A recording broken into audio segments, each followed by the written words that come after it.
સપનામાં વારંવાર એક જ વ્યક્તિ કેમ આવે? ઘણા લોકો કહે છે કે તેમને સપનામાં વારંવાર એક જ વ્યક્તિ દેખાય છે. ક્યારેક એ નજીકનો મિત્ર હોય છે, ક્યારેક કોઈ જૂનો પરિચિત, તો ક્યારેક કોઈ એવો વ્યક્તિ જેને આપણે ભૂલી ગયા હોઈએ. તો શું આ માત્ર સંયોગ છે કે કોઈ ખાસ સંકેત? માનસશાસ્ત્ર અનુસાર સપનાઓ આપણા અવચેતન મન એટલે કે સબકોન્શિયસ માઇન્ડ સાથે જોડાયેલી હોય છે. જે વ્યક્તિ વિશે આપણે વધારે વિચારી રહ્યા હોઈએ, જેમની સાથે કોઈ અધૂરી વાત, લાગણી અથવા યાદ જોડાયેલી હોય, તે સપનામાં વારંવાર આવી શકે છે.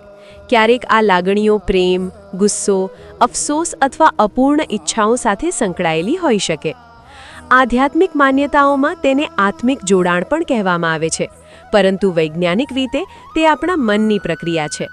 જો કોઈ વ્યક્તિ સતત સપનામાં આવે તો પોતાને પૂછો, શું કોઈ અધૂરી લાગણી કે વાત બાકી છે? કદાચ તમારું મન તમને કંઈક સમજાવવા પ્રયત્ન કરી રહ્યું છે.